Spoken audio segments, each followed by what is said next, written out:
ini hari kan hari Minggu toh, jadi semua gereja juga tutup. Kita bingung buat apa nih hari Minggu nih, duduk di kos ini bosan terus nih.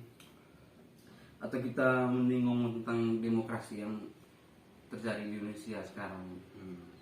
Bagaimana menurut ini Remy terkait demokrasi di Indonesia? Mungkin ada dapat informasi begitu atau pernah baca artikel? Gini bro, kita lihat sekarang di tengah situasi pandemi ini, kondisi dari demokrasi kita sekarang memberikan pengaruh yang cukup besar pada semua aspek demokrasi dan beberapa persoalan yang harus direspon oleh kebijakan publik. Itu dipengaruhi oleh berbagai faktor, di antaranya karakteristik rezim yang berkuasa, partisipasi masyarakat, perkembangan lembaga-lembaga demokrasi, media massa dan ruang publik, kehadiran civil society yang bermakna dan budaya politik. Kapasitas pemerintah dalam mengatasi masalah relatif rendah, efektivitas koordinasi antara level pemerintahan juga sangat lemah akibat keraguan yang terlihat nyata dari pemerintah pusat. Akibatnya di daerah pun mengambil tindakan yang terkoordinasi dan tidak efektif. Memang meskipun begitu, respon pemerintah sebenarnya tidak terdiri sendiri, melainkan disebabkan oleh situasi dan kondisi objektif, termasuk di dalamnya persoalan politik yang timbul selama masa pandemi COVID-19 nih. Iya, karena pandemi ini sistem politik kita itu tidak bisa terbuka ya, harus jaga jarak. Jadi sistem politik di Indonesia sekarang ini mulai anjlok dan bermasalah.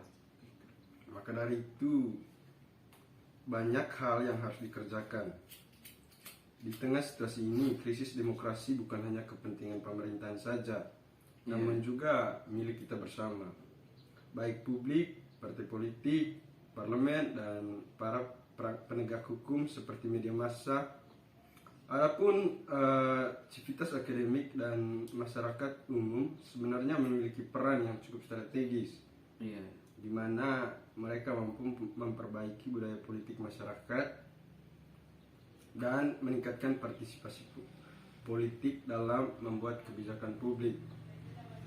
Sayangnya budaya politik yang kurang mendukung demokrasi dan awareness akan krisis demokrasi saat ini belum menjadi perhatian masyarakat. Masa depan demokrasi kita tampaknya belum akan pulih dalam waktu dekat. Kita lihat kan pandemi sekarang belum tahu berakhirnya sampai kapan. Model post demokrasi akan tetap bercokol dalam kehidupan politik kita. Memang kita tidak akan mengarah pada model pemerintahan otoriter, namun belum akan mengarah pada bentuk pemerintahan demokrasi tulen. Berbagai indikasi menjelang dan saat terjadinya pandemi COVID-19 sekarang tidak menunjukkan tanda-tanda yang mengarah pada dukungan bagi perbaikan demokrasi kita. Jika tidak ada sebuah terobosan politik yang berarti, bisa jadi kualitas demokrasi kita semakin melorot di tengah pandemi ini. Munculnya berbagai regulasi yang bernuansa sentralisasi kekuasaan, selain juga karakter demokrasi kita yang mengarah pada post demokrasi dan situasi politik yang tengah berjalan di saat pandemi ini menjadi persoalan-persoalan pokok demokrasi kita hari ini. Belum lagi kita lihat kondisi ekonomi yang makin melemah dan potensi renggangnya kohesi sosial yang dapat memperburuk situasi di tengah pandemi ini. Di satu sisi kita juga harus mulai waspada agar resesi dan konflik seperti yang kita lihat saat ini.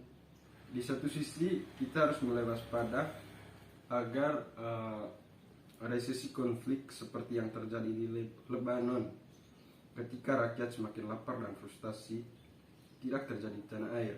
Namun pemulihan stabilitas politik, sosial politik yang tidak tepat dapat berujung pada restriksi berkepanjangan yang tidak menguntungkan bagi perkembangan demokrasi.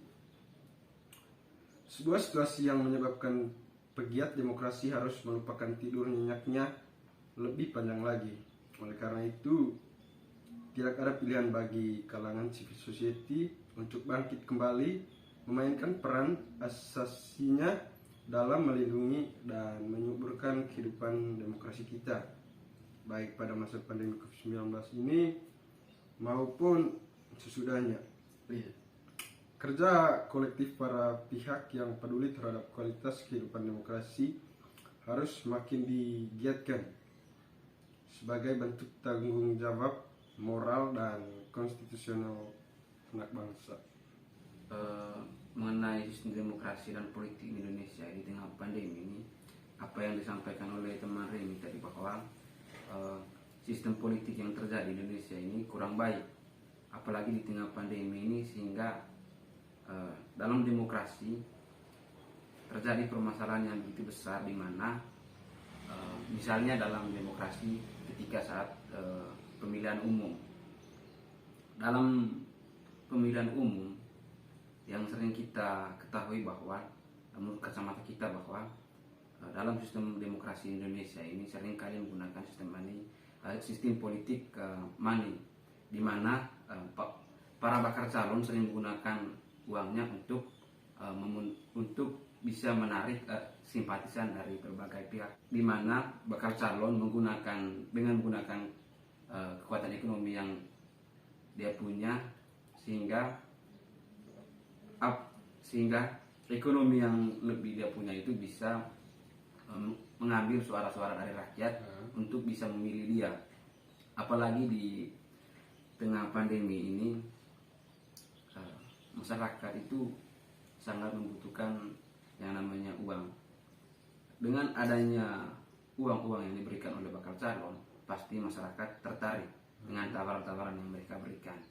Jadi sistem demokrasi ini sampai saat ini belum pulih, masih bermasalah di Indonesia ini.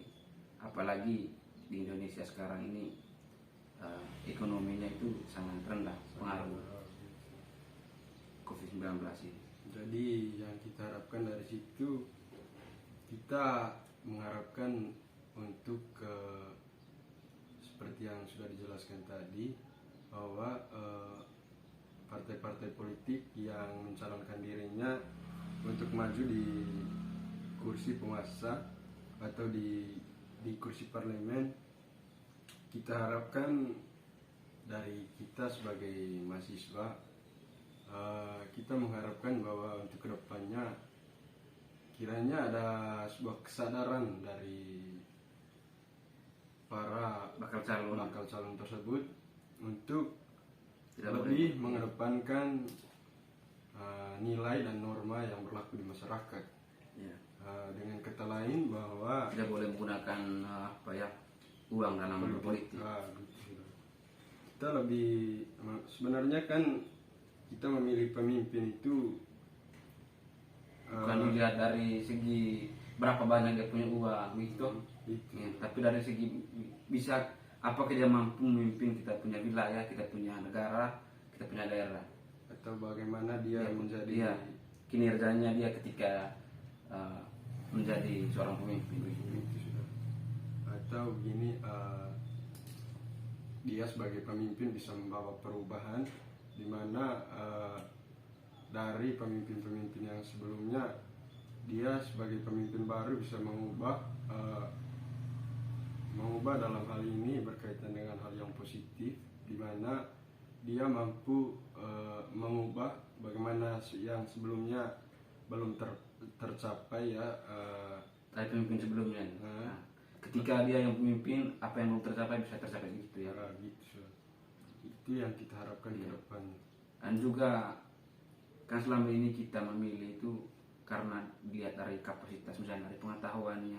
Saya rasa itu setiap pemimpin itu punya pengetahuan. yang lebih dan pintar lah, tetapi jarang sekali pemimpin-pemimpin yang jujur gitu.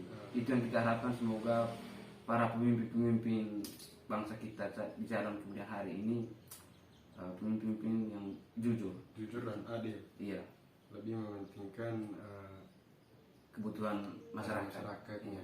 Karena tujuan utama dari seorang pemimpin itu melayani masyarakat dengan sungguh. Itu Semoga yang kita harapkan ke iya, depan.